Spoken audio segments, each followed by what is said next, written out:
মোহনবাগানের Spanish midfielder David Del পোজো এ নিয়ে কিন্তু এখন জোর আলোচনা। যদিও মোহনবাগানের তরফ থেকে এই নিয়ে কোনো ধরনের নিশ্চয়তা পাওয়া যায়নি, তবে স্পেনের সোশ্যাল মিডিয়ায় একটি খবর প্রকাশিত হয়। সেখানে বলা হয়েছে 27 বছর বয়সী এই স্প্যানিশ মিডফিল্ডারের প্রতি নাকি আগ্রহ প্রকাশ করেছে ভারতের ক্লাব। কোন ক্লাব সেখানে উল্লেখ নেই, শুধু দুটি নাম আছে, জোস মালিনা ও সার্জিও লোবেরা।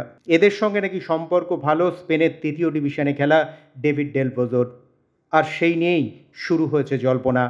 তাহলে ভারতের কোন ক্লাবে আসতে পারেন ডেভিড ডেল পোজো? মোহনবাগান না ওড়িশা এফসি? তিনি স্পেনের এখন তৃতীয় ডিভিশনে যে ক্লাবে খেলেন সেখানে চুক্তিবদ্ধ, ফলে তাকে নিতে গেলে মোটা অঙ্কের ট্রান্সফার ফি দিয়েই নিতে হবে। আর অর্থের লড়াইয়ে সঞ্জীব গোয়েঙ্কার সঙ্গে এঁটে ওঠা খুব কঠিন। এটা ঠিক মোহনবাগানের মিডফিল্ডারের প্রয়োজন।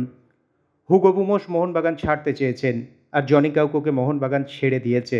ফলে এই দুই বিদেশি মিডফিল্ডারের জায়গায় যদি ডেভিড ডেল পোজোকে নেওয়া যায়, তাহলে হয়তো বিদেশি মিডফিল্ডারের মুশকিল আসান হতে পারে। David Del Pozo box to box midfield খেলতে পারেন, অনেকটা জনি কাউকোর মতো। এখন সময় বলবে ডেভিড ডেল পোজো আসবেন নাকি অন্য কেউ। তবে যেই আসুক, মলিনার পছন্দের মিডফিল্ডারই যে হবে সেটা বলাই যায়।